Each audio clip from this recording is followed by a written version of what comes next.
Good evening. My name is Joseph. To every new member joining us tonight, I offer you a sincere and warm welcome. If you are here, it means you seek the truth, and you are in the right place. I ask you kindly, please subscribe to this channel. By subscribing, you join a community that does not look away, that digs for answers, and that follows every lead, no matter how dark the path may become. Your support gives us the strength to continue this vital work. Thank you. Now let us begin. The story I tell you tonight is not made of simple facts. It is a story woven from shadows and light, from the words people say and the heavy silence they leave behind. It is about a quiet town, a missing boy, and the flickering images on a screen that have divided a nation. It begins, as so many tragic stories do, with an empty space. A space where a 15-year-old boy named Sebastian Rogers once stood. 1 year ago, in the deep, cold dark of a Tennessee February night, Sebastian vanished from his home. He simply slipped away. The door closed behind him, and he was gone. The response was immediate. A chorus of sirens and flashing lights shattered the quiet of Hendersonville.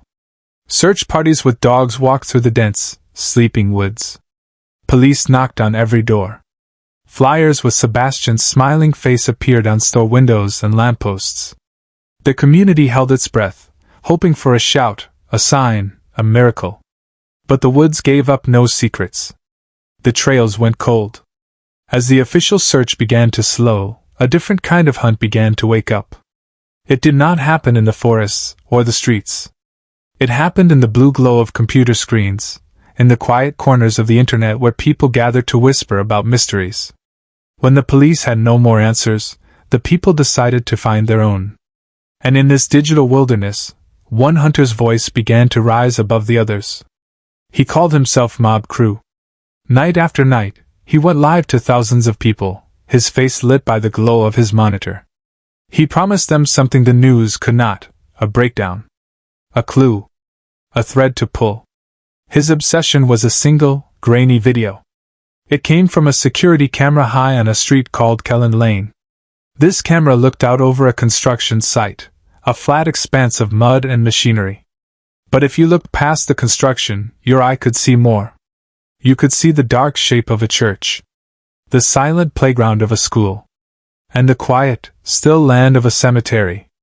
Mob Crew focused not on what was clear in the video, but on what was fuzzy. On tiny pinpricks of light in the distant dark. To most, these lights were nothing. Blurs. Glitches. But to him, they were a code to be cracked. At first, his work was brilliant. He showed how some of these lights were not on the construction site at all, but far beyond it, in the direction of the school and the cemetery. He explained how the zoom on the camera made still lights seem to jump and dance. He even identified a strange, glowing shape as a large stone monument in the cemetery, catching a distant street lamp. People listened, fascinated. Here was a man doing the hard work, squinting at the shadows so we did not have to. The hashtag Mob Crew analysis began to trend. Comments praised him. Finally, someone with eyes, they wrote. He is seeing what the police missed. He built a castle of trust, brick by careful brick. And when the castle was strong, he began to tell a new story from its tallest tower. He started to talk about specific nights. The night before Sebastian vanished. The night of the disappearance. He showed clips side by side. Look, he said. Here, at 3:41 in the morning, you see lights moving in the cemetery. And here, on the next night, at almost the exact same time, you see them again. His voice, once flat and analytical, grew low and serious. This was a practice run, he said of the first night's lights. They were checking the path. Testing the ground. The word, they, hung in the air, heavy and unnamed. Then, he made the leap. In a broadcast that sent shivers through his audience, he pointed to 2 clusters of lights on the screen. One cluster in the cemetery. Another near the school. This, he said, his finger tapping the screen, is a 2-vehicle operation. 1 car here. 1 car there. This is how they moved him. This is how they took Sebastian away. The theory exploded across the internet. It was complex. It was sinister. It fit the deepest fears of every person following the case. It was not a simple accident. It was a plot. The hashtag two-car theory began to spread like wildfire. His followers clung to it. It was the answer they had been praying for. It made a terrifying kind of sense. But a theory that big needs proof that is solid as a rock. And when people leaned in to look closer at his proof, they saw it was not rock. It was sand. A calm, clear voice emerged from the chaos, asking questions. It belonged to another commentator, a woman who also studied the footage. She agreed with mob crew on some things, the location of the lights, the reflective monument. But then she pointed to something critical, something hidden in plain sight. The footage mob crew was showing was not the raw video from the camera. It was zoomed in so close that everything was a blur of pixels.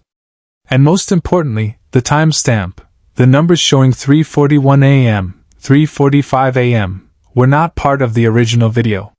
They had been typed in, added to the screen by mob crew himself. Think about that for a moment. The entire spine of his theory, that the same strange activity happened at the same mysterious hour on 2 different nights, rested on a clock that he himself had set. "We have to take his word for it," the woman said softly. And those 6 words became a wrecking ball. The community that had once been united now shattered. The comment sections beneath every video became war zones. On one side, the loyalists. "He has no reason to lie. He's dedicating his life to this. Hashtag I stand with mob crew." On the other, the doubters. "Show us the original file. Where is the real timestamp? This is a story, not an investigation." The hunter was now the hunted. The trusted guide was under a microscope. Was he a brilliant analyst on the verge of a terrible discovery? Or was he, perhaps without even knowing it, building a thrilling story because his audience craved it? The question twisted and turned in the minds of everyone watching. And as this drama played out on screens, another, quieter possibility began to whisper from the very same patches of darkness. Other people went to the location. They filmed the back of the cemetery, a place you could reach by a dirt path from a road called Ward Lane. There was a gate, but you could drive around it. And what they found there was not evidence of a crime, but evidence of life. Soda cans crushed in the grass. Empty chip bags caught on weeds. A torn shower curtain tangled in a fence. This was not the hidden lair of kidnappers. This was a teenage hangout spot. This simple, ordinary truth changed everything. What if the mysterious lights were not kidnappers at all? What if they were just kids?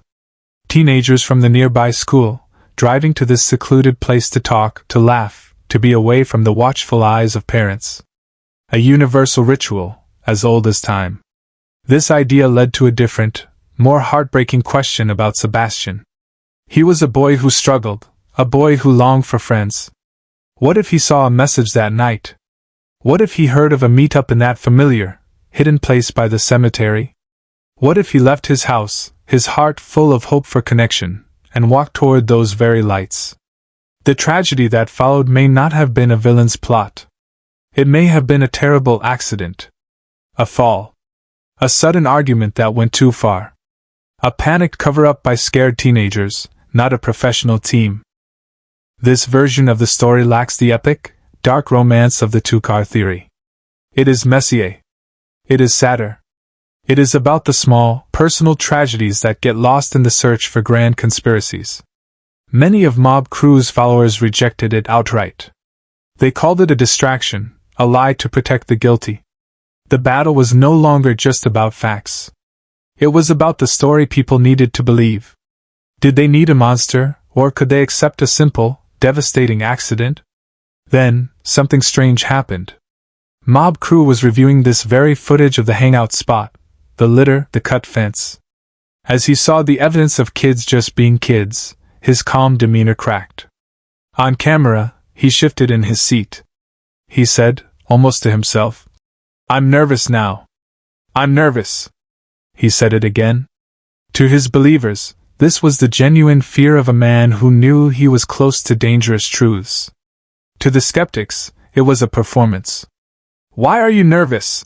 the critical voice asked.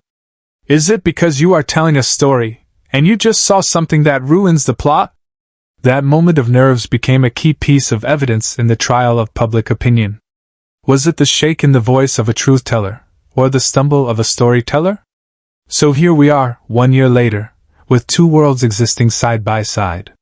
In one world, a careful, evil team moves in the night. They practice their route. They use 2 cars. They execute a plan and a boy disappears without a trace. His fate is a secret held by cunning people. In the other world, the night is filled with ordinary, lonely kids. A boy desperate to belong walks toward the sound of friends. And a simple, awful moment changes everything forever. His fate is a secret buried under shame and fear.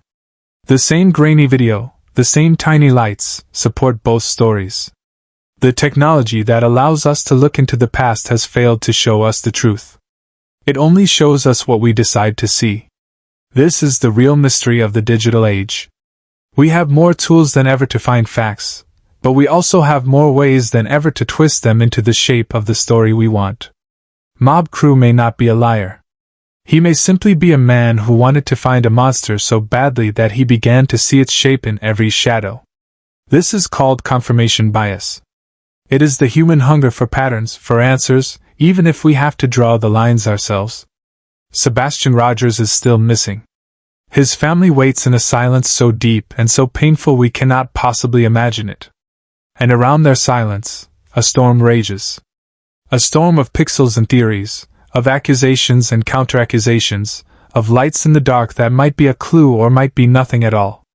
One voice shouts that he has the key. But we must all ask, does the key fit the lock, or did he build the lock around the key? The footage is real. The boy is gone. The need for an answer is a physical ache in the hearts of thousands. But between the glow of that screen and the cold truth of what happened, there is a vast and echoing space. And in that space, every light is a question. Every shadow is a suspect. And every one of us must decide what we are really looking at. This is not the end of the report. This is the heart of the mystery. The digital search continues.